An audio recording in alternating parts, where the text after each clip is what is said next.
Assalamualaikum warahmatullahi wabarakatuh. Saya Siti Amila, SPG SD, mengajar di SDN Sawaran Lan 4, Kecamatan Kelaka. Saya CGP Angkatan 8, Kabupaten Lumajang. Hari ini saya akan melaksanakan aksi nyata modul 1.4, pemaparan budaya positif. Saksikan video saya ya. Terima kasih. Wassalamualaikum warahmatullahi wabarakatuh. Assalamualaikum warahmatullahi wabarakatuh. Waalaikumsalam warahmatullahi wabarakatuh. Yang terhormat Kepala SDN Sawaran 4, yang kami hormati Ibu-ibu guru SDN Sawaran 4. Terima kasih sudah memenuhi undangan saya dalam rangka saya memenuhi tugas aksi nyata di modul 1 ini. Pada kali ini saya akan melakukan pemaparan modul 1.4, yaitu budaya positif. Saya di sini saya bukan berarti untuk mengajari, bukan berarti untuk menggurui. Saya di sini hanya menyampaikan apa yang telah saya pelajari di modul 1.4 ini. Saya di sini sebagai bukan pengajar ya, saya di sini hanya sebagai CGP, calon guru penggerak angkatan 8 Kabupaten Lumajang. Nah, yang kita pelajari yang pertama, disiplin positif dan nilai-nilai kebajikan universal. Ini mungkin hal yang baru bagi kita semua ya. Selama ini kita itu hanya tahu kata disiplin. Ternyata disiplin itu berkembang ke disiplin positif, yang nantinya itu untuk membuat siswa-siswi itu disiplin ada nilai-nilai kebajikan di sana. Nah, dinamakan nilai-nilai kebajikan universal. Ini ada pendapat Stephen, bagaimana seseorang bisa berubah dari paradigma stimulus respon kepada pendekatan teori kontrol. Stimulus ini apa yang ada pada diri kita. Respon kepada pendekatan teori kontrol ini diimbangkan. Selama ini kan kita pokoknya seperti ini, apa yang dalam pikiran kita itu kita laksanakan. Nyatanya di sini, bila kita ingin membuat kemajuan perlahan, sedikit demi sedikit, ubahlah sikap atau perilaku kita. Jadi kita sebelum merubah anak-anak, sebelum merubah orang lain, kita harus merubah diri kita sendiri. Ubahlah sikap atau perilaku kita. Namun, bila kita ingin memperbaiki cara-cara utama kita, maka kita perlu mengubah kerangka acuan kita. Ubahlah bagaimana Anda melihat dunia, bagaimana Anda berpikir tentang manusia, ubahlah paradigma Anda. Nah, di sini ada skema pemahaman dan penjelasan aspek-aspek tertentu tentang realitas. Ya, di sini apapun yang akan kita lakukan itu bersumber dari kita sendiri. Nah, tiba-tiba anak harus begini. Jadi jika ingin menciptakan disiplin pada anak, kita harus mendisiplinkan kita sendiri. Jadi harus menata hati kita sendiri sebelum kita keluar ke orang lain. Sebelum menggerakkan orang lain, kita harus menggerakkan hati kita sendiri. Ini ada paradigma stimulus respon. Stimulus respon ini adalah yang ada pada diri kita, yang saat ini kita miliki, yang saat ini kita laksanakan karena ada respon dari diri kita. Namun untuk menuju disiplin positif dan nilai-nilai kebajikan universal, kita harus menyetarakan dengan teori kontrol. Meskipun tidak maksimal, meskipun tidak sempurna, kita harus belajar menyesuaikan dengan teori kontrol. Jika kita ingin merubah, jika kita ingin berubah, pastinya kita kan ingin berubah ya, ingin berubah ke yang lebih baik, ingin berubah menjadi yang lebih disiplin dari sebelumnya. Ini stimulus respon kita. Realitas atau kebutuhan kita sama. Selama ini kita sebagai guru menganggap, kita tuh ya butuh sama, kita tuh mengajar, butuh memandaikan anak-anak agar anak-anak pandai. Ya. Ternyata di sini realitas kebutuhan kita berbeda. Ini menurut teori kontrol. Kalau kita ingin berubah ya kita harus bisa berubah. Yang awalnya kita berpandangan bahwa kebutuhan kita sama, kita ubah menurut teori kontrol bahwa kebutuhan kita itu tidak sama. Misalnya kelas 1, kebutuhannya kelas 1 membutuhkan skill guru yang pandai, yang memiliki metode ajar menyenangkan untuk anak-anak bisa membaca. Ya. Lain dengan mungkin kita di kelas 3 harus memiliki kebutuhan, membutuhkan skill metode untuk mengajarkan pada anak berhitung. Nah, kan kebutuhannya tidak sama ya. Jadi kita tidak bisa menganggap bahwa kebutuhan guru itu semuanya sama. Tiap jenjang kelas, di kelas itu pun itu anak-anak juga tidak sama kita cara menanganinya. Mungkin di sini ada anak-anak yang menonjol skillnya berhitung, di sini ada skillnya membaca. Nah itu dibutuhkan guru. Itu termasuk kebutuhan guru. Kita bisa merubah. Begitu juga sebagai leader ya, sebagai pimpinan. Oh guru kelas 1 sampai kelas 6 ya harus sama. Itu tidak bisa dilakukan sama. Yang kedua, semua orang melihat hal yang sama. Ini respon kita dulu. Oh ini pinter, ini tidak pinter. Tidak ada anak yang tidak pinter. Tidak ada anak tidak pandai membaca. Mungkin di sana anak tidak bisa membaca, tapi pandainya di berhitung. Anak-anak tidak bisa berhitung, tidak bisa membaca, tapi skillnya di olahraga. Itu tidak bisa kita pukul rata. Oh ini tidak bisa, oh ini bisa, ini naik, tidak naik. Itu kita harus seobjektif, sesubjektif. Kalau menilai siswa itu harus subjektif, per siswa, per individu. Jadi kita harus menggali informasi apa kelebihan anak-anak ini. Yang awalnya kita beranggapan bahwa semua orang melihat hal yang sama, kita ubah ke teori kontrol. Setiap orang memiliki gambaran berbeda. Mungkin si anak ini mau nulis apa yang kita perintahkan, yang satunya tidak mau nulis tapi pengennya gambar. Nah di situ berarti bakat minatnya di situ.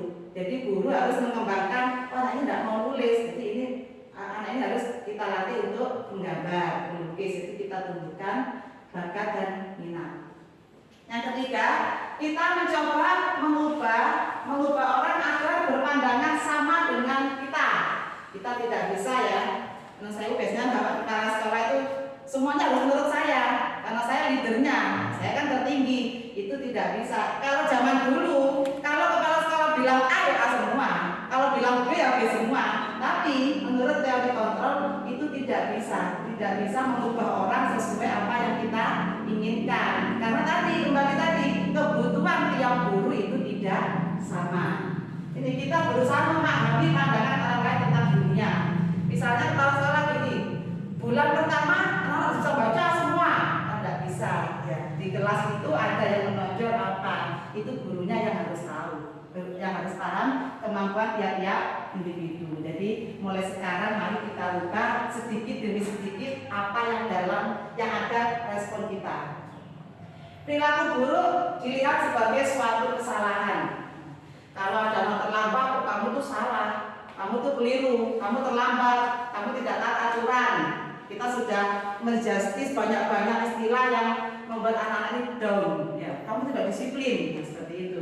Tetapi semua perilaku itu memiliki tujuan. Semua perilaku itu memiliki alasan. Misalnya ada salah satu bapak atau ibu guru yang terlambat. Kenapa kok terlambat? Ini sudah salah, gitu kan. Tetapi ada tujuannya, ya Pak, tadi saya terlambat itu karena ban saya kempes, karena anak saya sakit, itu kan pasti ya. Jadi tidak ada alasan langsung menghakimi kamu salah, kamu keliru, kamu tidak disiplin karena terlambat gitu.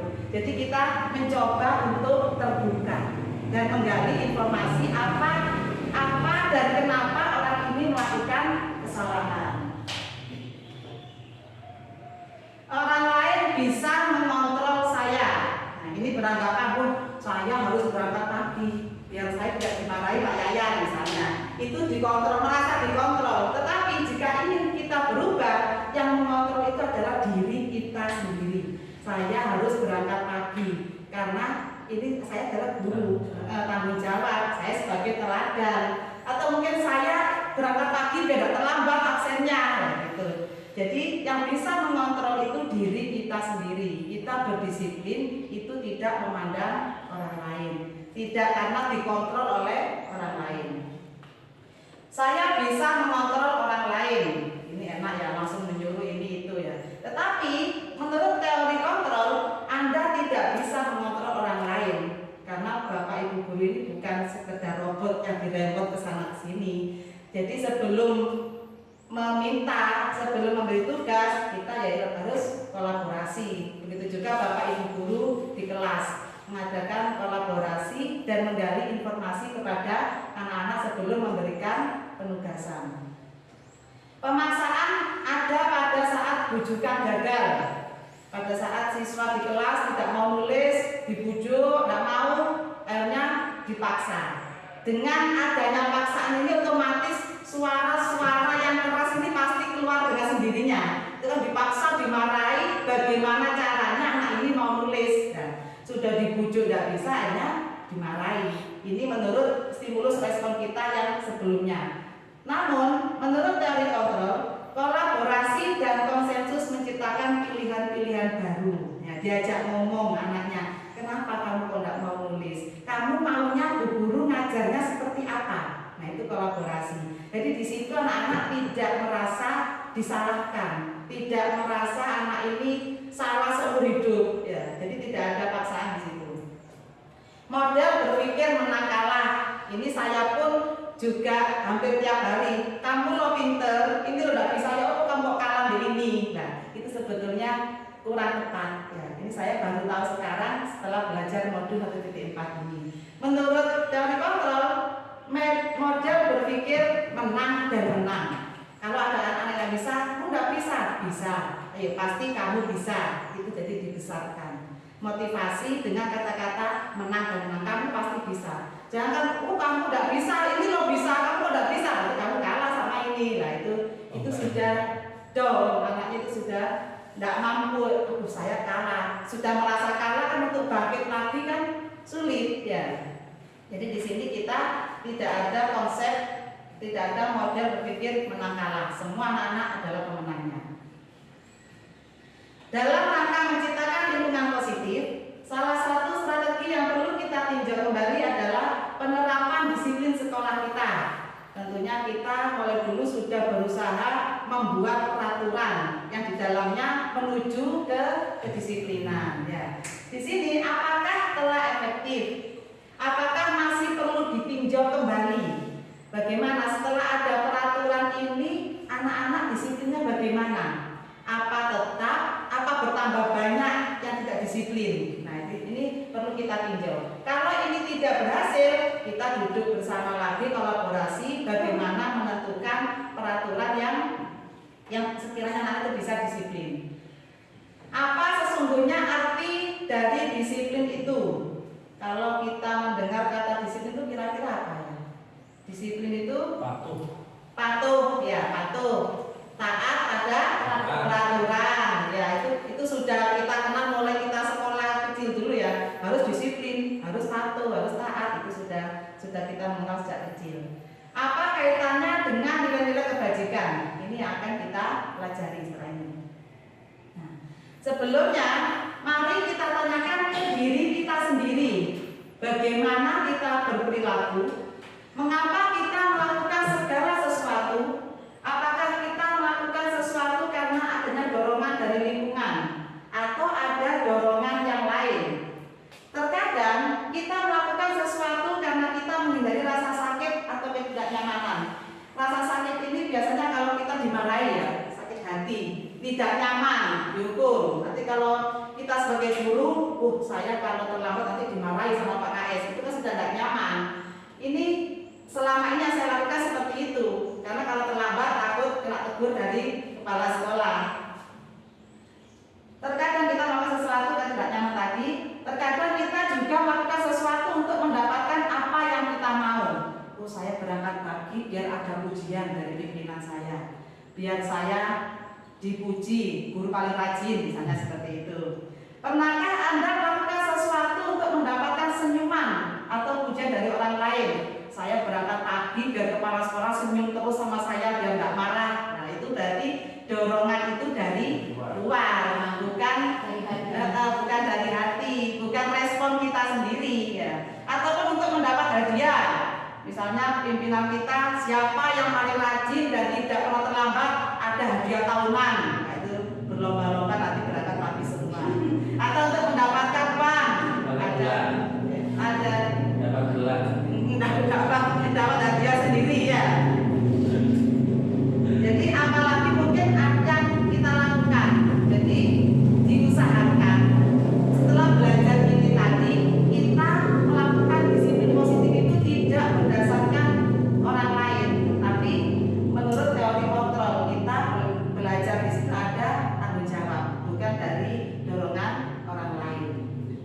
kebanyakan guru sangat tertarik dengan topik pembahasan tentang disiplin. Mereka berpendapat bahwa kalau saja anak-anak bisa disiplin, pasti mereka akan bisa belajar. Para guru juga berpendapat bahwa mendisiplinkan anak-anak adalah bagian yang paling menantang dari pekerjaan mereka. Ya, mungkin apa ini? Ya, kita sudah bertahun-tahun jadi guru, masih ada saja yang terlambat, masih ada saja yang tidak mengerjakan PR. Nah, itu kan sudah menunjukkan bahwa anak ini belum disiplin. Ya, ini hal yang menarik dan butuh proses untuk mendisiplinkan anak-anak ini. Ini apakah Anda memiliki pendapat yang sama dengan ini tadi? Ya, karena di situ butuh proses yang panjang. Sampai saat ini pun kita belum mencetak disiplin 100% yang ada di saluran 4 ini ya. Nyatanya tadi masih banyak yang terlambat. Ya, masih banyak yang melanggar. Ketika mendengar kata disiplin, apa yang terbayang di benak Anda? Jika ada kata disiplin, apa yang terbayang di benak Anda? Di benak panjenengan semua? Tanggung jawab. Tanggung jawab, ya. Disiplin itu selalu beriringan dengan tanggung jawab. Kalau orang nggak tanggung jawab, pastinya dia tidak akan disiplin. Ya. Ada yang berpikir, wah ini disiplin. Ada yang mengatakan disiplin sama tegas itu sejajar. Ya. Padahal orang tegas itu beda tipis. Kalau disiplin itu tidak harus tegas. Disiplin harus menggiring, menuntun. Bagaimana caranya anak ini disiplin. Dan disiplin itu tidak harus marah untuk mencetak anak-anak menuju ke disiplin. Nanti sudah kebanyakan orang akan menghubungkan kata disiplin dengan tata tertib, teratur, dan kepatuhan pada peraturan. Kata disiplin juga sering dihubungkan dengan hukuman, padahal itu sungguh berbeda. Karena belajar tentang disiplin positif tidak harus dengan memberi hukuman, bahkan hukuman yang terakhir, atau kalau perlu tidak digunakan hukuman itu. Nyatanya selama ini bagi siapa yang melanggar disiplin aturan harus dihukum. Itu sanksi ya, itu sudah membudaya, sudah kental dalam diri kita. Siapapun yang terlambat berdiri di depan, siapa yang mengerjakan PR berdiri di depan, itu kan hukuman. Itu seharusnya tidak kita gunakan. Menurut KHD Ki Hajar Dewantara menyatakan bahwa untuk mencapai kemerdekaan atau dalam konteks pendidikan kita saat ini untuk menciptakan murid yang merdeka, syarat utamanya adalah harus ada disiplin yang kuat. Disiplin yang dimaksud adalah disiplin diri yang memiliki motivasi internal. Jika kita tidak memiliki motivasi internal, maka kita memerlukan pihak lain untuk mendisiplinkan kita, atau motivasi eksternal. Seperti tadi, saya berangkat pagi biar tidak dimarahi kepala sekolah, itu eksternal. Eksternalnya kepala sekolah.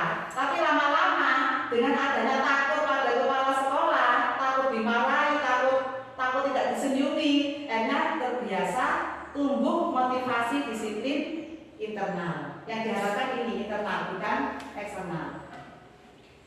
Pemikiran Ki Hajar Dewantara ini sejalan dengan pandangan Diane Boston. Dalam bukunya Recycling School Discipline pada tahun 2001, Diane menyatakan bahwa arti dari kata disiplin berasal dari bahasa Latin, yaitu disciplina, yang artinya belajar. Kata disiplin juga berasal dari akar kata yang sama dengan disciple atau murid atau pengikut. Di sini artinya untuk menjadi seorang murid atau pengikut, seseorang harus paham betul alasan mengapa mereka mengikuti suatu aliran atau ajaran tertentu, sehingga motivasi yang terbangun adalah motivasi intrinsik, bukan motivasi ekstrinsik.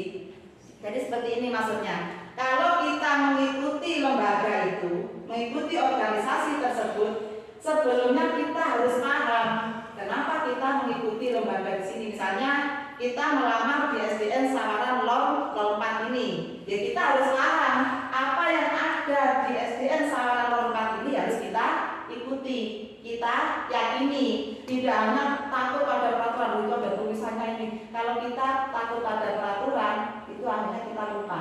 Jadi peraturan itu kita yakini, baru kita ikuti. Itu untuk membentuk disiplin intrinsik.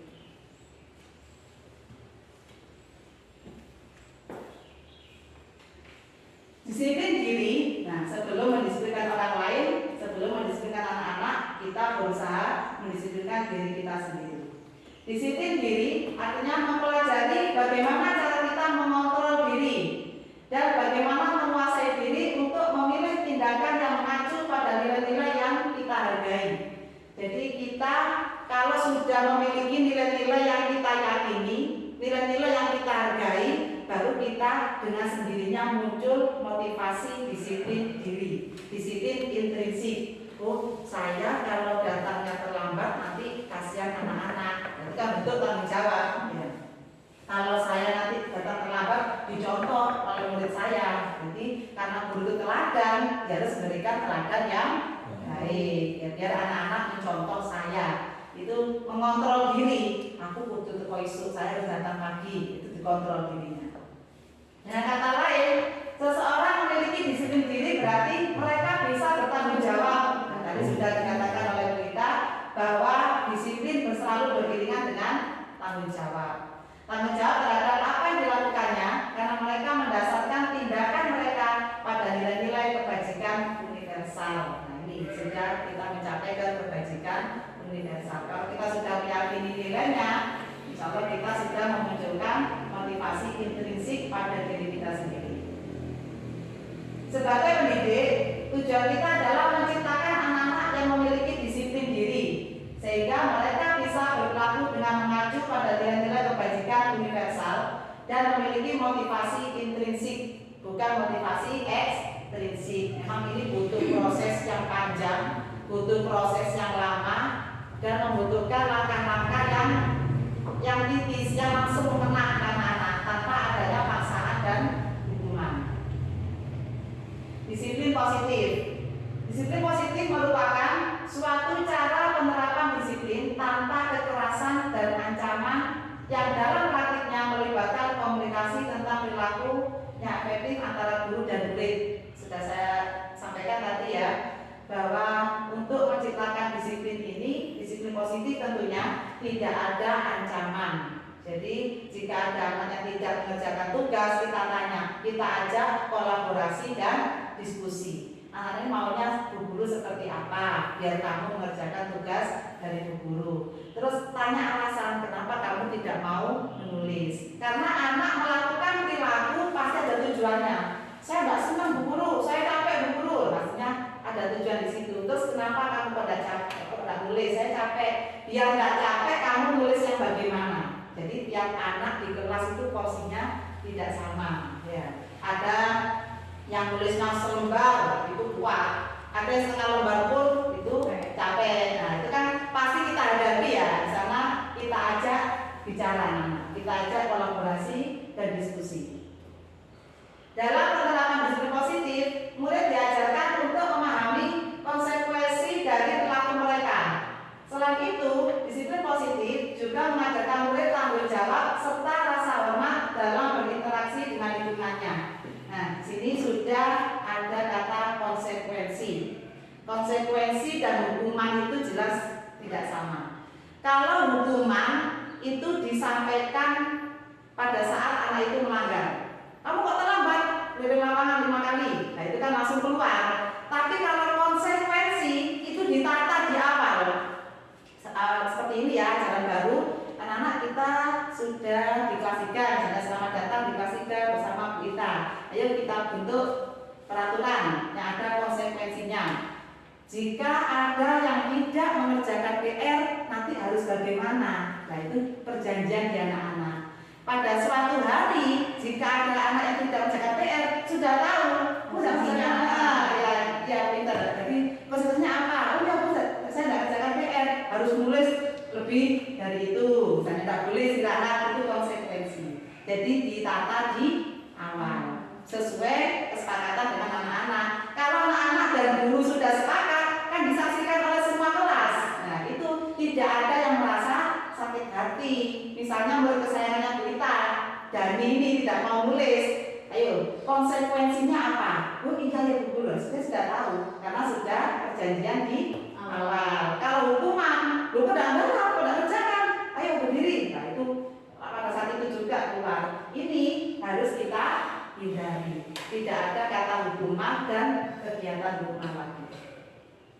Jadi disiplin positif merupakan salah satu cara penerapan disiplin yang bertujuan untuk menumbuhkan kesadaran anak-anak yang mempunyai disiplin diri sehingga mereka bisa berperilaku dengan mengacu pada nilai-nilai kebajikan universal, memiliki motivasi intrinsik bukan ekstrinsik. Jadi anak-anak mengerjakan tugas, mengerjakan PR bukan karena dimarahi guru, bukan karena takut disuruh berdiri depan kelas, tapi mereka memang betul-betul meyakini nilai-nilai kebajikan.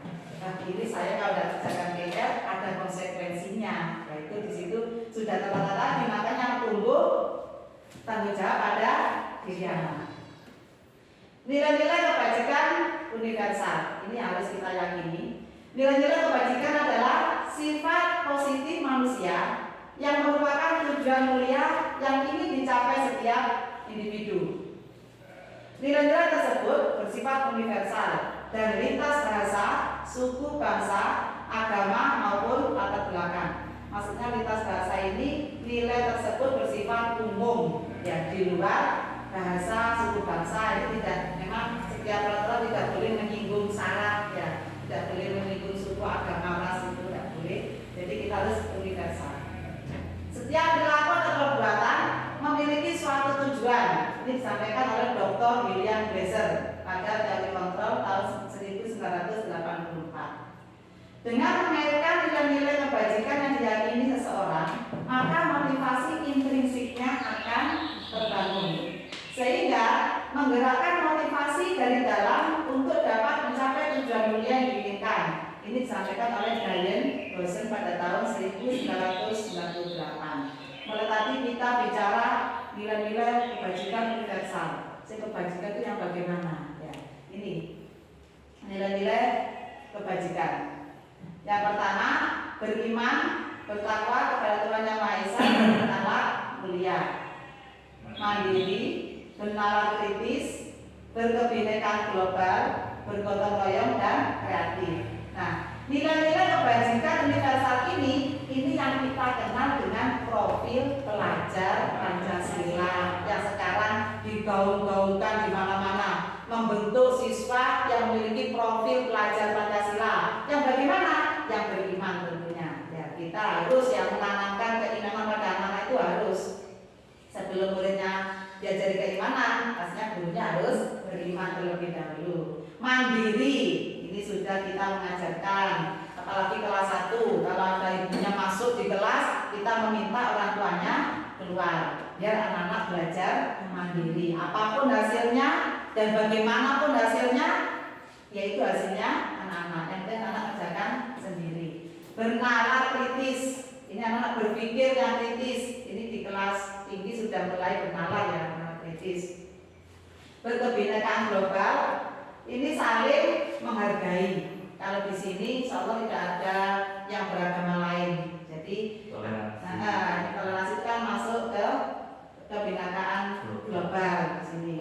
Gotong royong, ini hampir setiap hari kita ajarkan piket. Nah, ini kita membentuk jadwal piket itu sama dengan mengajarkan anak-anak untuk selalu bergotong royong. Kita juga menanamkan manfaat gotong royong. Kalau misalnya kamu nyapu sendiri bagaimana rasanya? Capek Bu Guru. Bahkan ada yang sakit hati, ada yang jengkel karena temannya tidak piket ya. Pasti lapor, Bu tidak piket, tidak ini lah. Itu bentuknya anak-anak. Jadi kita sedikit memaksa dengan adanya jadwal piket. Di situ kita tanamkan, kita mempelajari anak-anak agar anak-anak selalu bergotong royong. Kreatif. Nah, ini kreatif itu tidak hanya dalam bentuk seni ya. Kreatif itu bisa kreatif tanya ke gurunya.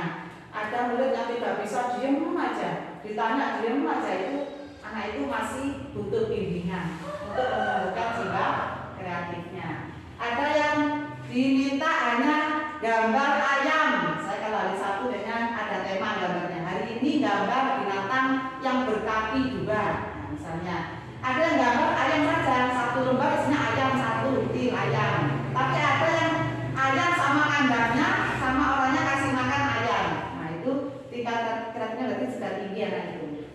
Jadi di sini kita juga mengajarkan kelima-lima ini dan saling beriringan karena tujuannya ke profil pelajar Pancasila. Nah, ini ada lagu yang bisa kita ajarkan ke anak-anak.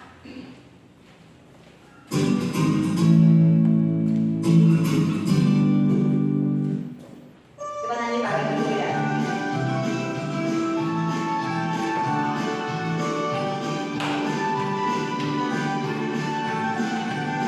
Pelajar Pancasila beriman dan bertakwa pada Tuhan Yang Esa dan berakhlak mulia, berkebinekaan global, gotong royong mandiri, kreatif dan bernalar tinggi.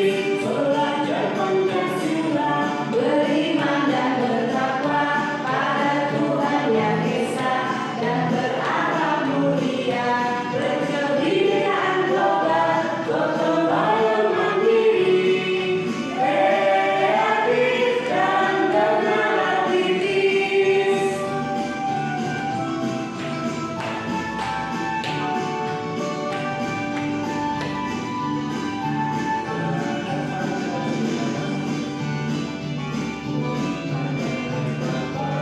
Pada Tuhan Yang Esa dan berakhlak mulia, berkebinekaan global, gotong royong mandiri, kreatif dan bernalar tinggi.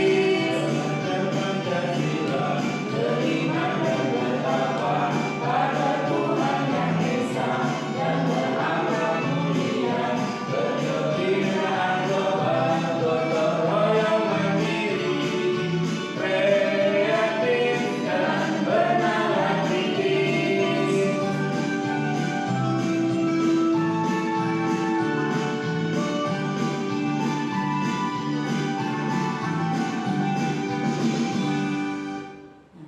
Ya, terima kasih. Ini nanti bisa dijadikan pembiasaan pagi atau pembiasaan setelah senam. Kalau kita hafalan seperti tadi, beriman dan bertakwa pada Tuhan, mandiri, berarti kan kesulitan ya. Kalau kita pakai lagu seperti ini, tidak terasa karena sambil menikmati lagunya, anak-anak bisa hafal. Teori motivasi.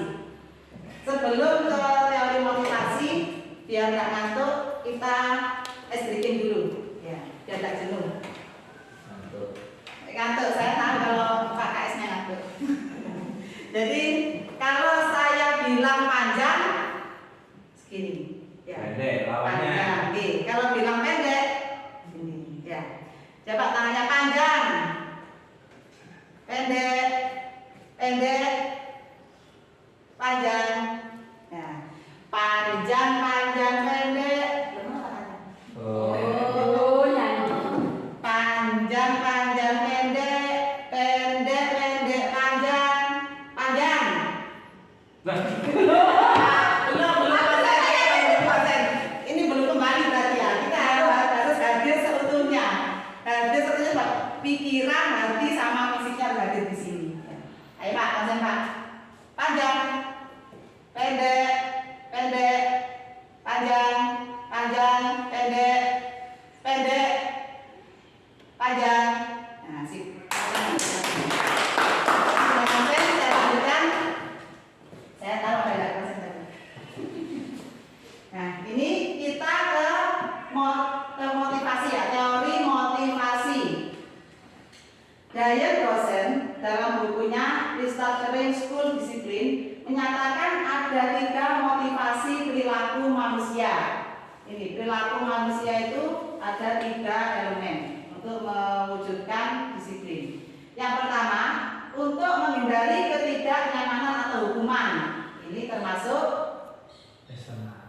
eksternal atau ekstrinsik ya, karena kita melakukan takut dihukum ya.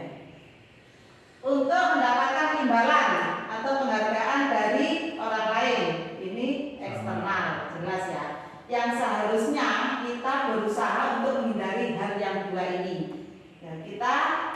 Yang ketiga, untuk menjadi orang yang mereka inginkan dan menghargai diri sendiri dengan nilai-nilai yang mereka percaya. Inilah yang kita harapkan. Ini yang kita tata mulai sekarang. Orang yang disiplin berarti dia menghargai dirinya sendiri. Nah, ini yang sepertinya butuh proses ya untuk menanamkan pada diri kita sendiri. Karena selama ini kita berangkat sekolah cepet-cepet ngebut itu takut absennya yang telat. Berarti bukan menghargai diri kita sendiri sebagai guru. Ini butuh proses. Wah, nanti saya kalau terlambat absennya terlambat. Jadi bukan takut ke dirinya, tapi takut ke absennya. Justru itu yang kurang tepat selama ini yang kita laksanakan. Selanjutnya, hukuman, konsekuensi, dan restitusi. Kalau hukuman kita sudah melaksanakannya ya, hukuman bagi anak. Konsekuensi ini mungkin ada yang melaksanakan, ada yang belum. Nanti ada hal yang baru di sini akan kita pelajari yaitu restitusi. Sebelum kita ke restitusi atau konsekuensi, kita belajar ke keyakinan kelas dulu. Mengapa tidak peraturan saja? Mengapa harus keyakinan kelas? Ini kita sebagai pertanyaan tematik ya, pertanyaan pancingan untuk menuju ke konsekuensi. Mengapa tidak peraturan? Padahal selama ini kita harus taat peraturan. Sekolah mempunyai peraturan. Nah, itu sekarang menurut teori kontrol, menurut modul 1.4 ini kita ubah ke keyakinan kelas. Seperti ini contohnya. Mengapa kita memiliki peraturan harus menggunakan helm bila mengendarai kendaraan roda 2? Ini kemungkinan jawabannya untuk keselamatan. Atau sebagian besar orang supaya tidak ditilang. Itu eksternalnya. Saya kalau nggak pakai helm nanti ditilang, nanti kena denda. Justru yang intrinsiknya, saya kalau nggak pakai helm takut masuk angin, terjadi apa-apa kepala saya selamat karena takut jatuh, tertutup oleh helm. Kalau misalnya terjadi hal yang tidak diinginkan, kalau jatuh kepala saya utuh karena ada helmnya. Itu intrinsik karena yakin ya. Wah, aku nggak pakai helm, yakin saya selamat. Tapi, nggak apa-apa kesalahan meskipun nggak pakai helm, nggak ada polisi. Ya, itu ekstrinsiknya. Kalau saya pakai helm itu serasa biar tidak dilihat banyak orang. Kalau nggak pakai helm itu rasanya banyak orang yang melihat. Terpesona ya. Yang kedua, mengapa kita memiliki peraturan 3M? Menggunakan masker, mencuci tangan, dan menjaga jarak 1,5 meter. Ya, kemungkinan jawabannya untuk kesehatan. Saya pakai masker agar saya tidak menulari orang yang lain, agar orang lain yang sakit virusnya tidak ke saya, tidak menular. Itu keyakinannya. Tapi nyatanya selama ini saya nggak pakai masker nggak bisa masuk GM, nggak bisa belanja, Nggak bisa masuk bank. nggak bisa masuk bank. Itu eksternalnya. Yang kita harapkan di sini bukan itu. Keyakinannya, oh iya, saya pakai masker biar saya terlindungi, biar orang lain terlindungi dari virus saya. Kita seperti itu keyakinannya. Mengapa kita memiliki peraturan harus datang tepat waktu pada saat mengikuti pelatihan? Kalau ada pelatihan datangnya pagi-pagi, atau kalau terlambat nanti dilihat banyak orang saya malu. Itu masuk eksternal apa internal? Eksternal. Tapi kalau internalnya bagaimana? Yang ekstrinsiknya. Saya tidak ingin datang terlambat pada saat pelatihan. Ekstrinsiknya bagaimana?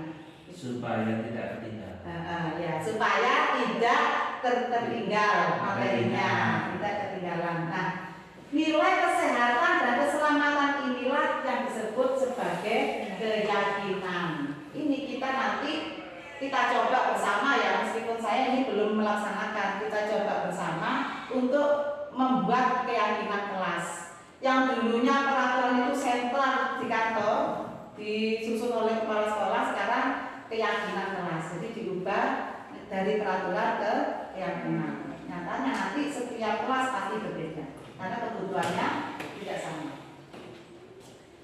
Mengapa tidak peraturan saja tadi ya? Ya karena keyakinan adalah nilai-nilai kebajikan universal yang disepakati secara tersirat dan tersurat, lepas dari latar belakang suku,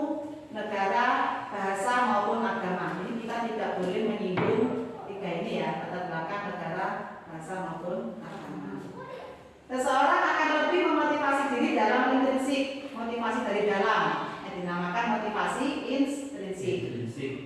Untuk menjalankan keyakinan daripada hanya sekedar mengikuti rangkaian peraturan tertulis tanpa makna. Kan kita kalau mau terpaksa nggak ada maknanya, takut absen, rumah nanti takut tak polisi, itu nggak ada maknanya. Tapi kalau kita yakini itu sudah, kita harus sayang oleh nanti masuk angin itu untuk kesehatannya. Jadi harus kita yakini betul. Kalau sudah yakin, baru kita mengikuti. Kalau sudah mengikuti tidak terasa, kita melaksanakan disiplin positif tadi. Makanya harus yakin dulu. Ini cara-cara pembentukan keyakinan kelas. Nanti kita bareng-bareng ya untuk ini. Yang pertama, mempersilahkan murid-murid di kelas untuk mencurahkan pendapat tentang peraturan yang belum disepakati. Kalau dulu kontrak belajar namanya, ada yang menyebutkan kesepakatan kelas. Kalau sekarang keyakinan kelas. Kalau kontrak belajar itu guru memaparkan ini peraturan di kelas ini. Setuju apa enggak? Kalau gurunya tanya setuju pasti setuju. Entah dalam hatinya tidak atau setuju harus setuju, itu namanya kontrak belajar. Tapi kalau keyakinan, anak-anak selamat datang di kelas 3. Sekarang kalian bersama Bu Ita. Anak-anak seperti Bu Ita ini kepinginnya anak seperti apa? Ngajarnya yang model bagaimana? Misalnya nyanyi dulu Bu di awal, setelah doa nyanyi, oke, tulis nyanyi, itu terus saja semua. Jadi apa yang dicurahkan oleh anak-anak kita tulis semua. Di tengah pelajaran Bu, pada saat kita jenuh ada permainan, tulis, ada game, ya permainan, ditulis semua. Nanti kita mencatat sama masukan pada murid, terus kita ringkas. Yang dulu atur, yang peraturan, sekarang jadikan keyakinan. Di kelas kan ada jangan berisik, tidak boleh lari-lari, nah seperti itu. Itu peraturan. Tapi kalau keyakinan kelas, harap tenang, belajar dengan tertib. Nah, yang awalnya jangan lari-lari di kelas, berjalanlah di kelas. Jadi kalimat yang negatif diubah ke kalimat yang positif. Jadi anak-anak itu jangan berlari, itu sudah takut, tapi berjalanlah jika di dalam kelas. Jadi kan landai, saya harus berjalan, ya sudah jalan. Jangan lari-lari, itu sudah mencekam sudah ya. Jadi mentalnya anak sudah down bahwa ini peraturan dan tidak bisa ditawar. Jadi sekarang kita lunakkan dengan adanya keyakinan kelas ini. Yang negatif diubah menjadi positif. Ini contohnya tadi. Jangan berlari di kelas, jadi berjalanlah di kelas. Jangan makan minum di kelas. Jadi kata jangan, kata ini kan kelas itu diganti ke positif. Diubah, kalau makan dan minum dilakukan di luar dan pada saat istirahat. Jadi itu keyakinan. Kalau sudah kita mencatat curahan anak-anak, kita ringkas menjadi keyakinannya dan yakin yang mana dibicarakan bersama di awal. Sudah yakin? Belum Bu Guru, tambah ini. Itu jadi kita terbuka. Jangan nanya sudah yakin ya yakin. Nah, itu sudah jelas yakin ya. Jadi sudah yakin anak-anak ada tambahan. Nah, itu jadi anak-anak terbuka. Terus yakin wes ya. Itu sudah tidak jadi tawar. Jadi ada ditambahkan kurang apa? Sudah anak-anak sudah Bu Guru kita yakini bersama ya. Nah, jadi bukan anak-anak yang yakini, termasuk gurunya. Yakin yang bersama ya Bu Guru. Nah, misalnya gini. Ada anak yang terlambat, misalnya 10 menit. Ini nanti kalau terlambat bagaimana? Misalnya pada saat misalnya saya menawarkan ini gurunya. Bagaimana kalau terlambat 10 menit ada terlambat 10 menit pada saat jam istirahat tidak usah istirahat. Namun menambah jam belajarnya 10 menit. Itu bukan hukuman ya, tapi konsekuensi. Jadi disampaikan ke anak-anak tahu, oh ini nanti kalau terlambat pada saat temannya istirahat, tidak istirahat, menyelesaikan tugas berdasarkan keterlambatannya. Ya. Jadi tidak ada kata berdiri, tidak ada kata mengelilingi lapangan. Ini keyakinan kelas kita bentuk beriringan dengan konsekuensinya. Selama ini anak-anak kita membuang sampah pada kolong meja. Ya, kita sampaikan di keyakinan kelas membuang sampah di tempat sampah. Terus tanya lagi sama bu gurunya, kalau misalnya ada yang masih membuang sampah di kolong meja, bagaimana kira-kira anak-anak? Nah, ditanyakan seperti itu ya. Mengambil sampah semua kelas, misalnya gitu. Kita setuju apa enggak? Misalnya setuju. Ada satu anak yang membuang sampah di konsekuensinya apa kemarin? Mengambil sampah di ruangan kelas ini. Jadi tahu mereka sendiri yang menentukan, bukan gurunya. Oh ini kamu harusnya bukan, karena konsekuensi ditata di awal bersama keyakinan kelas. Ini pembentukan kelas yang tadi sudah didata, diubah negatif ke positif, tinjau ulang data ulangan. Biasa sudah saya sampaikan ya. Jadi apakah masih ada kata yang tertulis masih banyak berupa peraturan? Kita ubah kalimatnya, jangan sampai ada kata yang masih berupa peraturan. Setelah itu kita ubah kalimatnya, tinjau ulang keyakinan kelas secara bersama-sama. Setelah berupa peraturan dijadikan satu menjadi beberapa keyakinan, maka jumlah butir keyakinan akan berkurang. Tidak semuanya anak dituruti. Ya, kita kan juga harus punya prinsip. Jadi keyakinan kelas itu tidak banyak, sedikit tapi diyakini. Kalau sudah misalnya hari ini ada 7 butir keyakinan, kita jalankan selama 1 semester. Jika 7 butir keyakinan sudah dilaksanakan, kita tambahkan. Atau keyakinan yang sudah ada, yang sudah terbentuk, kan sudah tidak pengaruh, tidak dibutuhkan lagi, kita tambahkan keyakinan yang baru lagi. Seperti itu. Misalnya hari ini hari pertama, saya jadwal 3 keyakinan ini yang kita yakini. Ya kita melaksanakan 3 keyakinan. Sudah jika berjalan dengan lancar, kita tambahkan lagi. Apa ya kira-kira yang kurang di kelas ini? Jadi kita kolaborasi lagi dengan anak-anak. Sepertinya kelas kita ini kurang rapi anak-anak. Bagaimana jika yang piket ada tambahan tugas untuk merapikan kelas? Jadi ada tambahan lagi. Jadi tidak sudah banyak langsung ditulis di banner gitu ya. Kalau banyak sekali justru lupa, karena itu tulisan hanya sekedar dibaca, yang membaca. Yang tidak baca kan tidak tahu kalau itu harus dipatuhi. Dengan adanya keyakinan kita betul-betul anak-anak tahu. Ini semua warga kelas menyetujui, diminta untuk dipersilahkan, bukan diminta, bukan disuruh untuk menyetujui, dipersilahkan. Bagaimana setuju atau tidak? Keyakinan kelas dapat diletakkan di dinding. Jika sudah terbentuk, ditulis dengan rapi, diletakkan di dinding atau tempat yang mudah dilihat. Dalam menjalankan peraturan atau keyakinan kelas atau sekolah, bila mana ada suatu pelanggaran, tentunya sesuatu harus terjadi. Nah, pastinya ya, tidak mungkin ada orang melanggar terus dibiarkan, atau orang terlambat terus dibiarkan, tidak mungkin. Ini ada pelanggaran, pastinya sesuatu harus terjadi. Untuk itu, kita perlu meninjau ulang tindakan penegakan peraturan atau keyakinan kelas atau sekolah kita selama ini. Misalnya keyakinan sekolah sudah dibentuk, tapi kenapa kok masih ada bapak ibu guru yang terlambat? Tapi kenapa ada bapak ibu guru yang tidak masuk tapi tidak izin? Ini tugasnya leadernya, ya, tugas atasannya. Keyakinan mana yang perlu ditekankan? Ya, kok masih ada yang melanggar keyakinan?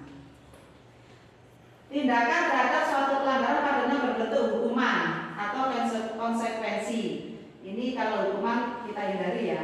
Jadi konsekuensi. Dalam modul ini akan diperkenalkan program disiplin positif. Nah, untuk menumbuhkan siswa, untuk menuju siswa yang positif, ini ada programnya. Ini ada langkah-langkahnya. Nah, dinamakan restitusi. Ini hal yang baru bagi kita ya. Sama saya juga baru mengenal ini setelah belajar modul ini. Pengertian restitusi adalah proses menciptakan kondisi bagi murid untuk memperbaiki kesalahan mereka, sehingga mereka bisa kembali pada kelompok mereka dengan karakter yang lebih kuat. Ini disampaikan oleh dosen pada tahun 2004. Restitusi juga merupakan proses kolaboratif yang mengajarkan murid untuk mencari solusi untuk masalah mereka, dengan membantu murid berpikir tentang orang seperti apa yang mereka inginkan dan bagaimana mereka harus memperlakukan orang lain. Ini restitusi ini proses untuk mendisiplinkan murid. Pada saat murid kita melakukan kesalahan, ini kita ajak diskusi sehingga anak-anak tidak minder. Biasanya anak-anak kita itu kalau sudah dihukum itu kan diolok oleh temannya. Jadi kalau dihukum itu sudah sebenarnya mereka tidak berani masuk ke kelompoknya, tidak berani masuk ke teman asalnya karena dia merasa minder dan merasa tersangka utama, ya kan malu kalau dihukum. Nah ini dalam program restitusi ini tidak ada anak yang minder, tidak ada anak yang tidak mau masuk ke kelompoknya kembali. Nah, sebelum membahas lebih mendalam tentang penerapan restitusi, kita perlu bertanya dahulu, apakah perbedaan antara hukuman dan konsekuensi? Tadi sudah saya sampaikan. Apa perbedaan hukuman dan konsekuensi? Kalau hukuman itu langsung. Oke, hukuman. Kalau konsekuensi itu perjanjian sudah di awal perjanjian. Jadi tidak merasa terbebani. Oh, oke. Nah, ya kan betul ya. Kalau hukuman itu langsung pada saat itu. Jadi apa yang dikatakan, apa yang dilakukan, apa yang diminta itu keluar saat itu juga pada saat pelanggaran terjadi. Tapi kalau konsekuensi tadi sudah kita susun dan tertata di awal. Nah, berarti tidak sama ya. Kalau sama ini saya tidak setuju kalau hukuman dan konsekuensi dikatakan sama. Memang jelas tidak sama. Perbedaannya itu tadi, yang hukuman ini langsung tidak ada konsep. Jadi yang namanya kecewa sudah ngajar adalah terlambat, lapangan tidak ada konsepnya. Jadi beri hukuman itu tidak ada konsepnya. Kalau konsekuensi tetap kita harus mengikuti konsekuensi di awal. Dihukum oleh penghargaan. Tadi sudah disinggung bahwa kita berangkat pagi ingin mendapat senyuman dari kepala sekolah. Kita berangkat pagi ingin mendapatkan hadiah di akhir tahun. Nah itu ekstrinsik. Misalnya kepala sekolah yang mengajarkan siapa yang tidak pernah terlambat nanti ada bonus sendiri dari saya. Itu namanya dihukum oleh penghargaan. Itu kepala sekolah menghukum guru-guru ini dengan penghargaan. Karena dianggap jika kepala sekolah tidak memberikan hadiah, dianggap gurunya tidak bisa melaksanakan disiplin. Jadi kita selama ini senang ya kalau dapat bonus, dapat ini, nanti yang tidak pernah terlambat ajak belajar. Saya ajak makan-makan. Nah itu kan kita dihukum, sebenarnya dihukum, tapi kita senang dihukum oleh penghargaan. Jadi kita melaksanakan disiplin bukan dari ekstrinsik kita, karena kita ingin diajak makan oleh Pak Yayan. Nah, itu sementara. Nah, itu kan ya sementara, Mbak. Iya, hanya sekedar sekali ini. Dan tidak selamanya kan. Oke, jangka panjangnya itu justru kita yang tidak terbentuk. Ini justru merusak diri kita sendiri ya. Ini saat kita berulang kali menjanjikan hadiah pada anak-anak, anak-anak pun juga gitu. Saya juga pernah dulu memberi hadiah bintang. Saya juga ngajar itu siapa yang berangkat paling pagi dapat bintang. Nah, pada saat saya tidak masuk, saya sudah pamitan besok Bu Siti tidak masuk karena ada pelatihan.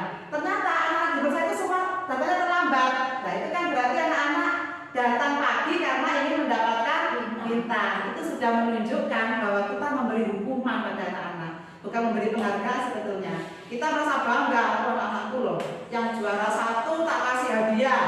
Nah itu dihukum oleh penghargaan. Jadi memang kurang tepat ya. Ini kita baru tahu saat ini. Saya pun juga baru tahu saat ini. Ternyata memberi hadiah itu pun kurang tepat karena kita dianggap menghukum dengan penghargaan. Ini memberi hadiah pada seorang murid agar berlaku tanggung jawab atau kepada seorang karyawan tadi sudah saya katakan ya. Jadi mereka tidak akan memilih untuk melakukannya jika tidak mendapatkan hadiah. Ini justru yang memberi hadiah ini yang memiliki skill yang kurang karena mereka tidak pede. Wah, anak tidak akan manut ke saya kalau tidak dapat hadiah. Makanya saya keluarkan hadiah dan anak nurut ke saya. Itu justru hal yang paling lemah dan tidak harus kita lakukan.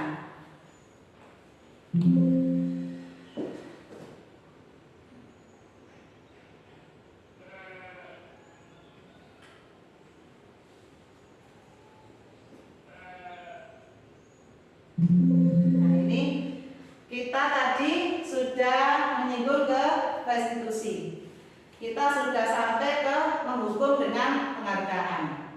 Jadi kita seminimal mungkin jangan sampai memberi hukuman pada anak pada penghargaan. Memang sesaat sudah dikatakan oleh Pak KS tadi, hukuman dengan penahanan itu sesaat. Saya ini seneng nanti kalau wali kelasnya bukan itu bisa jajan tadi dong.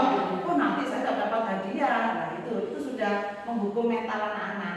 Nah di sini agar kita tidak berperilaku menghukum dengan penghargaan, kita harus paham dengan kebutuhan dasar manusia. Semuanya memiliki ya karena kita adalah manusia. 5 kebutuhan dasar manusia. Yang pertama kebutuhan hidup. Kebutuhan bertahan hidup atau survival adalah kebutuhan yang bersifat fisiologis untuk bertahan hidup. Misalnya kesehatan, rumah dan makanan, atau sandang, pangan dan pakan. Ini harus kita penuhi karena hal 3 ini yang kita butuhkan untuk bertahan hidup. Kasih sayang dan rasa diterima atau kebutuhan diterima.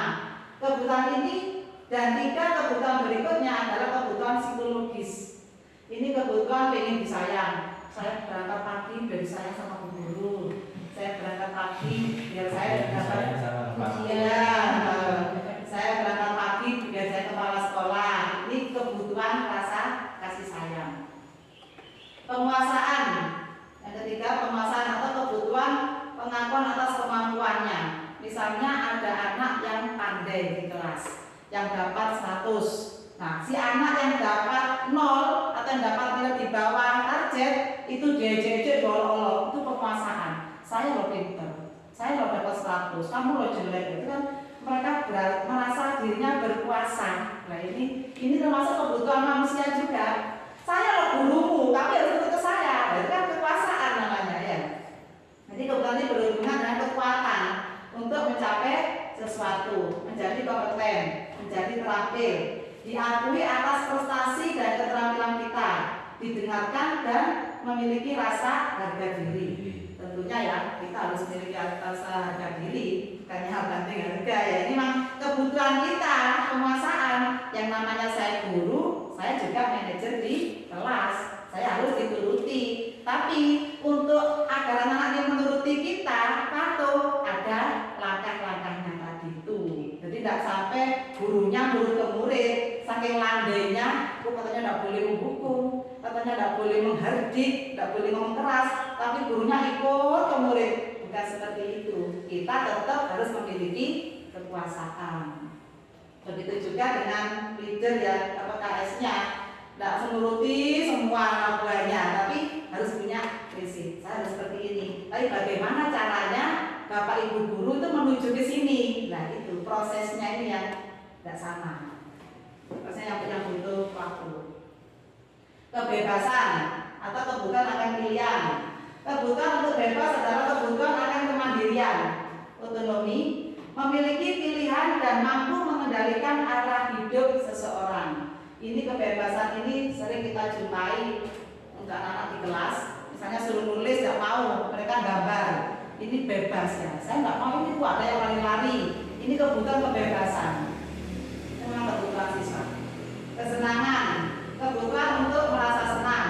Kebutuhan akan kesenangan adalah kebutuhan untuk mencari kesenangan, bermain dan tertawa. Pada saat guru menerangkan, ada yang guyon, ada yang tertawa. Karena dia senang tertawa, tapi kita harus rangkul. Ya nanti tertawanya nanti saja. Sekarang dengarkan Bu Guru. Nah, ada yang suruh nulis tapi gambar.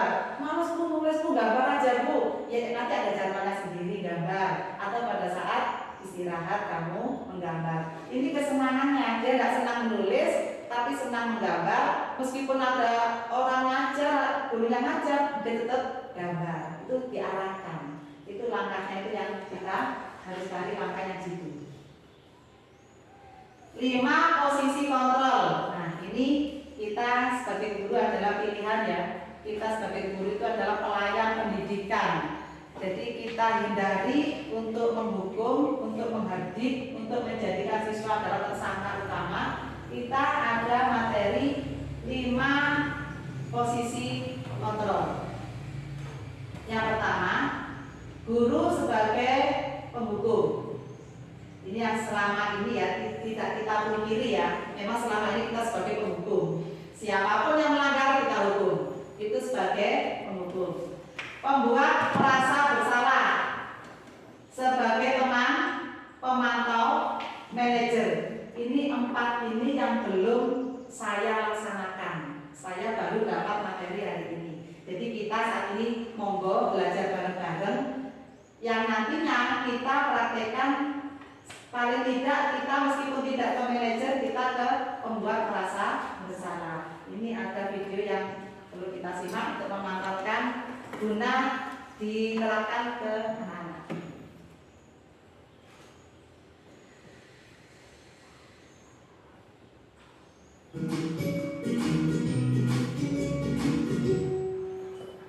Salam bahagia Ibu dan Bapak Guru hebat.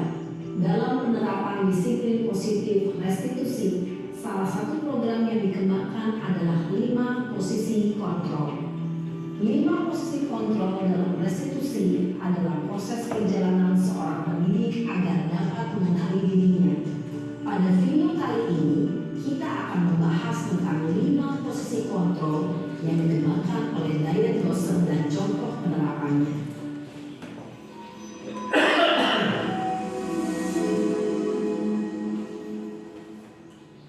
5 posisi kontrol itu adalah 1. Posisi penghukum, 2.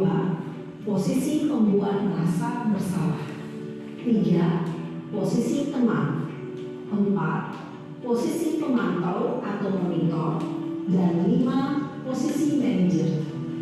Untuk lebih memahami kelima posisi tersebut, mari kita saksikan kasus Naren yang terlambat hadir 20 menit di sekolah dan melihat bagaimana kelima posisi kontrol dalam menghadapi masalah tersebut.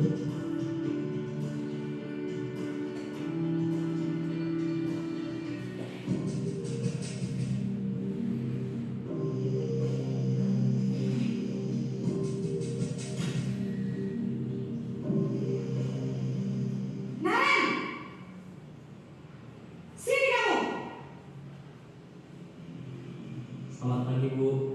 Selalu terlambat.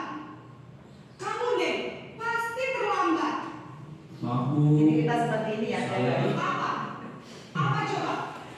Alasan kamu apa lagi? Eh, Kapan sih kamu tidak terlambat?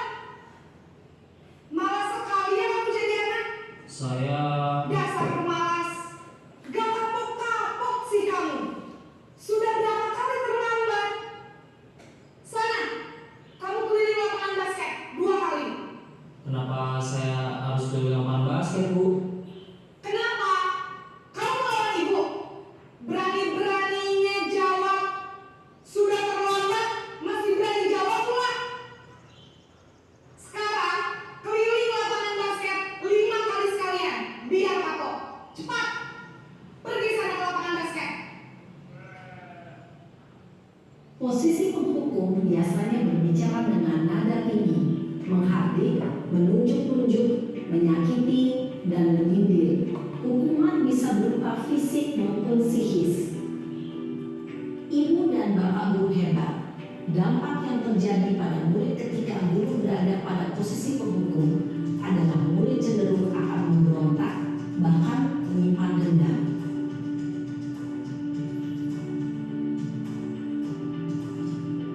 Ini posisi yang kedua, posisi pembuat merasa bersalah.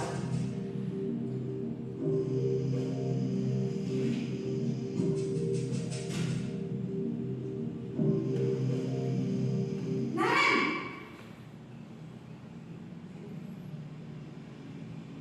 Selamat pagi, Bu. Naren. Kamu kenapa terlambat lagi, nak? Ya Tuhan, Naren. Kamu senang ya bikin ibu susah ya? Kalau kamu terlambat lagi, nanti ibu yang ditegur bapak kepala sekolah, nak. Disangka ibu tidak bisa membina kamu. Duh, gimana ini? Maaf, Bu. Duh, Gusti Naren. Kamu suka ya kalau ibu ditegur bapak kepala sekolah? Terus, sekarang ibu harus tulis apa ini di buku absen? Ini kamu sudah sering terlambat loh. Ibu harus apa coba? Maaf, Bu. Maaf sekali. Ya sudah, lain kali jangan bikin ibu susah lagi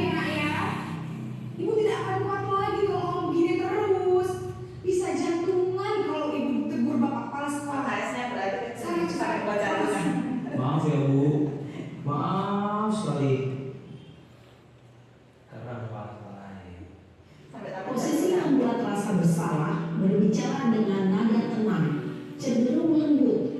Namun kata-kata yang diutarakan membuat murid merasa menjadi orang yang gagal, memandang buruk dirinya sendiri, merasa tidak berharga, dan tidak sanggup membahagiakan orang lain.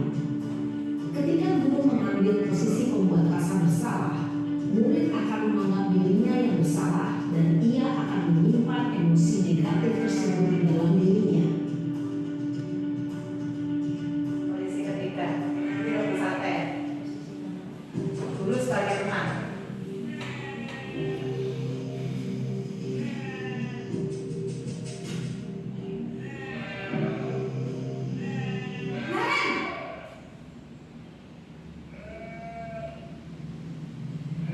Selamat pagi Bu. Wah, sudah jam berapa ini nak? Terlambat lagi ya sayang. Iya Bu, habis ibu saya lupa bangunkan saya Bu. Kamu malah menyalahkan ibu kamu. Kamu bukannya anak yang larinya paling kencang. Kok terlambat sih? Iya Bu, saya memang terlambat bangun tadi. Jadi biarpun saya lari kencang, tetap gak kesenjang Bu. Ya sudah sana. Nanti lain kali larinya lebih kencang lagi ya. Biar gak terlambat lagi. Bikin seneng ibu. Demi ibu. Bisa kan? Bisa Bu. Ya sudah sana masuk kelas. Ibu beresin urusan absen kamu.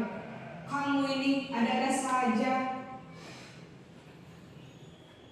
Dalam posisi teman, guru berbicara dengan nada suara ramah, akrab, cenderung bersenda gurau untuk menjaga suasana tetap santai.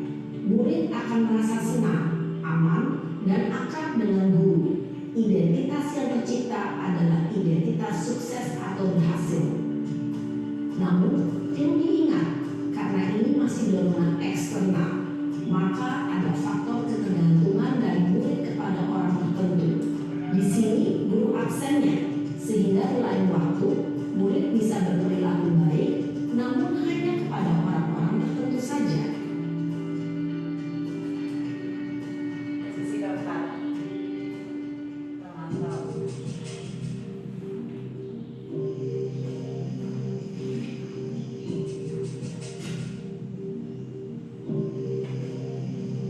Naren!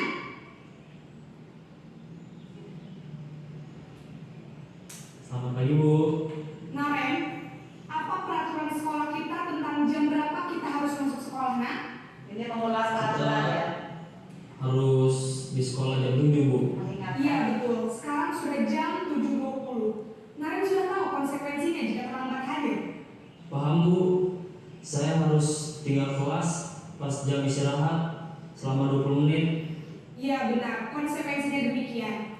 Jadi nanti jam 9.30 pas istirahat, kamu harus tinggal di kelas, kerjakan tugas tambahan untuk ketertinggalan kamu, ya? Baik Bu.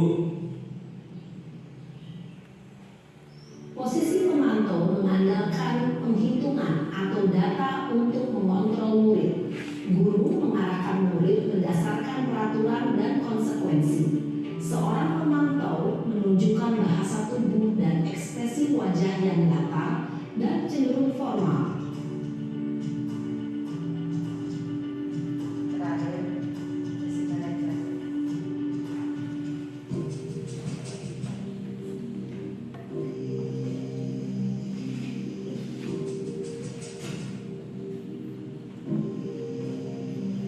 Naren!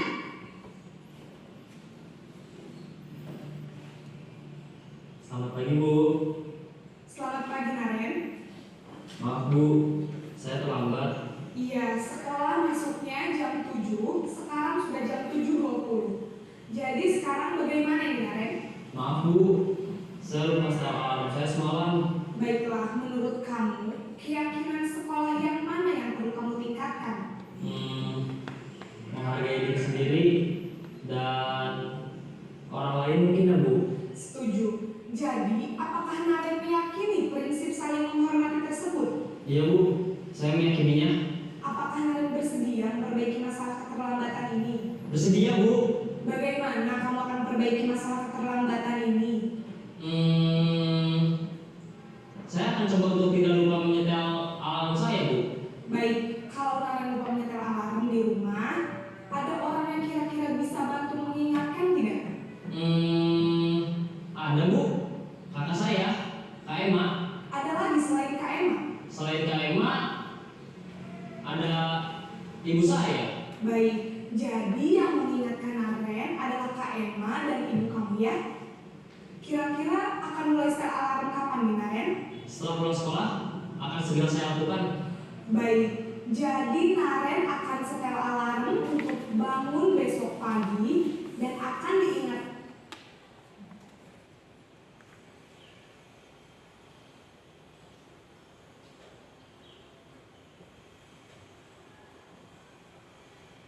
Sekolah yang mana yang perlu kamu tingkatkan? Ada lagi selain Kak Emma? Selain Kak Emma, ada ibu saya. Baik, jadi yang mengingatkan Naren adalah Kak Emma dan ibu kamu ya? Kira-kira akan mulai setel alarm kapan nih Naren? Setelah pulang sekolah, akan segera saya lakukan. Baik, jadi Naren akan setel alarm untuk bangun besok pagi dan akan diingatkan oleh kakak dan ibunda Naren ya? Ada lagi yang mungkin perlu dilakukan Naren? Agar tidak terlambat bangun lagi. Tidak ada, Bu. Baik Naren, terima kasih untuk kerjasama kamu. Sekarang kamu perlu kembali ke kelas untuk belajar. Baik, Bu. Terima kasih. Posisi manajer adalah posisi kontrol yang disarankan untuk membimbing murid memiliki sikap disiplin yang positif, yaitu murid yang mandiri, bertanggung jawab, dan dapat memecahkan masalah. Tujuan dari posisi ini adalah agar murid dapat berefleksi atas tindakannya. Guru akan dengan tulus memberikan pertanyaan-pertanyaan bermakna, sehingga membuat murid dapat belajar dari kesalahannya dan mencari sebuah solusi untuk menyelesaikannya. Ibu dan Bapak guru hebat, setelah mengamati adegan kelima posisi kontrol tadi, kira-kira posisi mana yang paling ideal? Posisi mana yang dapat menunjang motivasi intrinsik murid? Ya, tentu posisi manajer. Posisi ini memang posisi ideal yang ingin dituju setiap pendidik. Pada posisi inilah, guru dapat menerapkan disiplin positif yang berpihak pada murid, yang memerdekakan murid. Perjalanan seorang pendidik tentunya tidak mudah untuk sampai pada posisi seorang manajer. Namun, tujuan kita pasti, yaitu menciptakan murid-murid yang mandiri, merdeka, dan bertanggung jawab. Semoga penggambaran 5 posisi kontrol yang telah diperlihatkan ini dapat menjadi ajang refleksi bagi kita semua, agar dapat terus mengasah dan menerapkan disiplin positif yang memerdekakan murid. Mari terus berlatih dan bersemangat. Selamat menerapkan. Salam dan bahagia, Ibu dan Bapak guru hebat. Sudah ya, tadi kan sudah saya sampaikan bahwa ada 5 posisi kontrol. Yang pertama sebagai guru, sebagai penghukum. Yang kedua pemantau. Yang ketiga teman. Yang keempat, yang kedua tadi merasa membuat bersalah ya. Jadi yang ini tadi. Nah, penghukum, membuat merasa bersalah, teman, pemantau, manajer. Kira-kira ini kalau menurut Bapak Ibu guru yang mana yang ideal dan membuat anak-anak menumbuhkan motivasi intrinsik bagi anak-anak? Yang posisi yang mana tadi? Yang manajer. Yang selama ini kita lakukan posisi yang mana kira-kira? Penghukum. Ya, jadi kita monggo kita berbenah diri ya, bagaimana untuk menuju ke budaya positif. Kalau ke manajer mungkin kita masih terlalu jauh ya, dan tidak kita ke membuat merasa bersalah dengan alasan kalau guru ini nanti dimarahi bapak kepala sekolah. Ya, kalau teman ini butuh bertahap ya. Ada kalanya anak itu kalau kita pada saat anak itu melanggar peraturan, kita mengajar bicara sambil bergurau, ya ini justru anaknya merasa saya tidak apa-apa. Ini jadi disepelekan. Saya tidak apa-apa meskipun terlambat. Untuk menuju ke teman ini saya kira sesuai dengan lingkungan sekolah kita ini masih belum.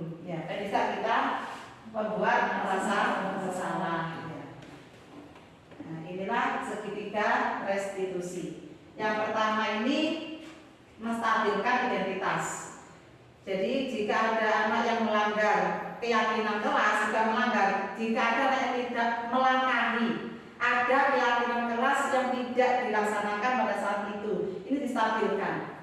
Memang membuat merasa kamu bersalah itu tidak apa-apa, karena manusiawi. Manusia itu tempatnya bersalah, itu distabilkan sebagai fondasinya nih, menstabilkan identitas. Jadi ujuk-ujuk anak itu tidak langsung takut. Kenapa kok terlambat? Ya, bersalah itu memang manusiawi. Tapi ya, kamu ada keyakinan kelas yang belum kamu laksanakan.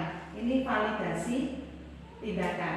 Ini validasi. Jadi validasinya ini kamu keliru. Ini kalau kasarnya kamu keliru, kamu terlambat, itu negatifnya. Tapi dikemas, berarti dikemas menjadi bahasa yang positif. Kenapa kamu kok terlambat? Memang kalau bersalah itu adalah manusiawi. Tapi hari ini kamu lebih dari jam masuknya. Sekarang sudah pukul 7.20. Itu validasi tindakannya. Terus menanyakan keyakinan kelas. Dengan adanya kamu datang jam 7.20 ini, kira-kira keyakinan kelas mana yang perlu kamu tingkatkan? Kira-kira keyakinan mana yang kamu langkahi dari kemarin? Jangan kamu melanggar yang mana? Itu kan aturan. Karena ini sudah keyakinan kelas, bahasanya sudah lain. Jadi pertama distabilkan, anaknya dulu ditenangkan emosinya, baru kita validasinya, tindakannya. Kamu keliru, ya kamu itu kurang tepat, seperti itu. Baru tanyakan keyakinan kelasnya. Dengan anak-anak ini mengulas keyakinan kelasnya, dia paham. Oh iya, kan kemarin saya sudah meyakini hal ini, tapi kenapa saya masih melakukan pelanggaran seperti ini? Itu sudah tahu anak-anak. Nah, ini menstabilkan identitas. Berbuat salah tidak apa-apa. Tidak ada manusia sempurna. Ini yang perlu dikatakan. Ya. Saya juga pernah melakukan kesalahan seperti itu, tapi saya tidak tiap hari terlambat. Guru juga pernah terlambat, nah, tapi tidak setiap hari. Nah, itu digambarkan sama gurunya. Jadi kita bisa menyelesaikan hal ini. Kenapa kamu kok tiap hari terlambat? Ya, ada apa ini? Ini diselesaikan. Seperti contoh tadi kan ya, alarmnya. Kalau lupa alarm bisa ibunya mengingatkan atau kakaknya. Ini yang kedua, validasi tindakan. Padahal kamu bisa melakukan yang lebih buruk dari ini ya. Kamu pasti punya alasan kenapa melakukan hal itu, kita tanya, kita gali. Jadi validasi tindakan. Nah itu kamu misalnya bangun kesiangan. Nah ini bangun kesiangan ini yang menyebabkan kamu melangkahi keyakinan kelas yang kita buat. Bagaimana caranya besok kamu tidak bangun pagi, bangun siang, misalnya tidurnya tidak malam-malam, atau minta tolong dibangunkan oleh orang tua. Yang sisi 3 dari segi 3 restitusi menanyakan keyakinan kelas. Sudah saya sampaikan tadi ya. Apa yang kita percaya sebagai kelas atau keluarga? Apa nilai-nilai umum yang kita telah sepakati? Tanyakan lagi. Nilai-nilainya apa saja? Tapi kenapa kamu kok masih seperti ini? Kira-kira keyakinan mana yang kamu langkahi? Nah ini kesimpulan dari dalam tadi. Kesimpulannya ini. Yang awalnya peraturan kelas kita bentuk menjadi keyakinan kelas. Dengan adanya keyakinan kelas ini, lingkungan positif akan tercipta. Dengan terciptanya lingkungan positif, lama-kelamaan tidak terasa menjadi membudaya, yang dinamakan budaya positif. Kalau sudah budaya itu melekat, sudah seperti tidak ada kontrol, sudah terbiasa melaksanakan, itu namanya sudah membudaya. Nah, sampai di sini ada yang ditanyakan, monggo silakan.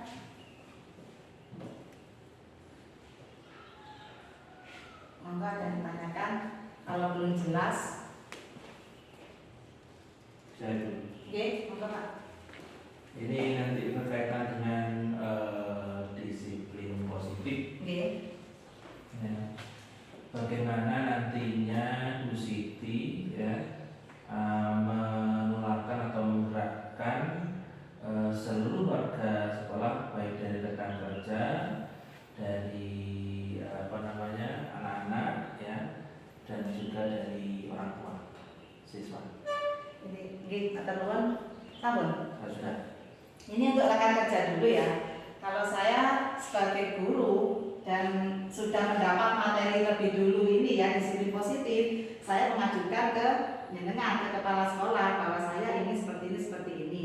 Apabila KS-nya sudah ACC, kita duduk bersama membuat keyakinan sekolah. Ya, karena kita yang tanyakan tadi kan guru ya, rekan kerja. Jadi keyakinan sekolah. Jadi bagaimana? Disusun dulu tadi banyak-banyaknya, terus diringkas Pak. Jenengan yang meringkas, disampaikan lagi. Seleksi. Yang kan meskipun leadernya manajer ya, tidak semuanya ditampung dituruti. Itu tadi kembali ke kekuasaan, 5 dasar kebutuhan manusia tadi. Meskipun kepala sekolah kan juga manusia, juga butuh kekuasaan. Karena di sini adalah pimpinannya. Sudah dicurahkan pendapat dari rekan-rekan, dicatat, kita catat semua, itu disampaikan. Yang diringkas itu disampaikan kembali. Mungkin ada tambahan atau mungkin ada yang dikurangi, monggo. Kalau sudah pas, kita yakini. Ini untuk rekan kerja. Kalau untuk di siswa, menitipkan, saya kepala sekolah bisa menitipkan. Anak-anak bisa diajak membentuk keyakinan kelas. Saya titip yang ini ya, saya titip kebersihan. Nah, itu bisa menitipkan. Nanti saya minta dan mendampingi rekan-rekan kerja teman sejawat saya untuk membentuk keyakinan kelas dan menyisipkan apa yang dititipi oleh kepala sekolah tadi. Tentunya Bu Rita, Bu Yuli pasti punya keinginan.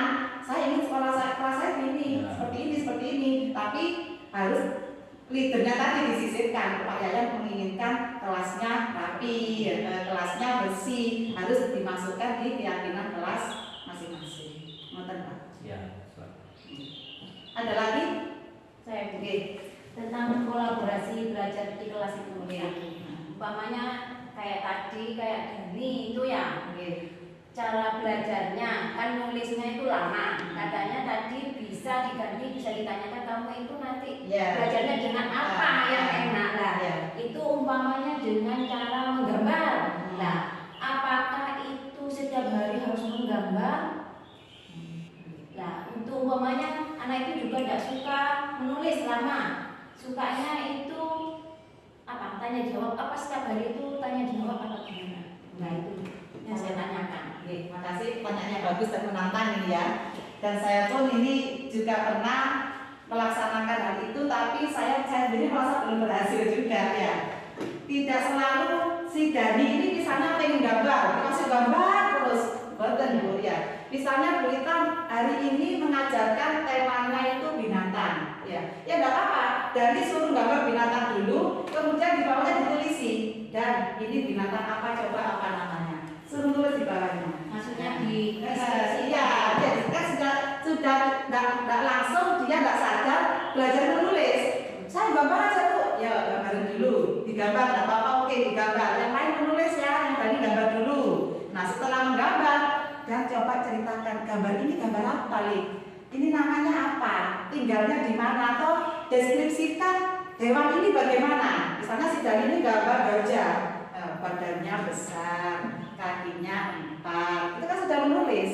Jadi dikolaborasi seperti itu. Misalnya anak yang ada yang suka tipenya itu tanya jawab. Iya, cuma mendengarkan, cuma mendengar itu gitu. namanya auditori. Ya. Itu sesekali kita setelkan ini video. Nah, jadi kan satu untuk semua ya. Jadi yang visual itu juga mengikuti, yang mendengarkan juga mengikuti. Jadi kita tidak semata-mata mengikuti satu persatu anak ini kan nggak mungkin. Iya. Jadi harus ada metode-metode yang harus kita ciptakan. Jadi auditori itu memang gaya belajar anak tidak sama. Ada yang visual, hanya melihat itu sudah paham, hanya mendengar sudah paham, jadi tidak sama. Nah itu kita harus ada angket Bu, sebetulnya. Itu angket keinginan anak-anak itu yang bagaimana. Jadi dari situ kita mengetahui gaya belajar anak. Oh saya harus menyisipkan misalnya minggu ini saya harus ada 3, auditori, visual, sama kinestetik. Diajak di luar, kinestetik, permainan. Jadi semua kebutuhan terpenuhi. Seperti itu kita ya. Jadi kita harus berpikir menciptakan metode-metode. Jadi harus ada inovatif ya, menciptakan inovatif dan kreatif dari guru. Nah skill ini yang kita butuhkan. Nanti bisa sharing bersama rekan kita teman sejawat. Jadi tadi kan curhatan dari kita ya, gimana cara ngajar seperti ini ya. Mungkin nanti ada masukan dari KS. Coba anak ini diginikan Bu. Nah ini kolaborasi teman sejawat ini juga ilmu yang sangat-sangat kita butuhkan untuk menangani anak-anak. Jadi tujuannya menulis. Ya tidak apa-apa kalau gambar dulu, baru ceritakan lagi itu. Kan sudah menulis, sudah kan sampai, sudah tujuannya tercapai, gitu. Jadi ada yang maunya berat-berat terus, nanti kita baca di halaman, ya kita ajak semua permainan. Tapi harus ada materinya, tidak ada hanya bisa pun kita ajak. Ada lagi? Cukup. Sudah. Nah, alhamdulillah kita sudah sampai di tahap refleksi. Nah, setelah kita belajar budaya positif dari awal sampai akhir tadi, apa yang kita dapatkan di sini? Apa? Keyakinan kelas. Itu yang penting keyakinan kelas. Restitusi, pengertiannya apa? Segitiga restitusi. Terus hukuman, Hukuman itu perbedaan sudah terjadikan ya, perbedaan hukuman dan konsekuensi. Ya, kita mulai sekarang pelan-pelan menuju ke konsekuensi. Ya, kira-kira bisa tidak ini meniadakan hukuman ini? Jadi ini refleksi kita hari ini. Terima kasih dari saya. Wassalamualaikum warahmatullahi wabarakatuh. Waalaikumsalam.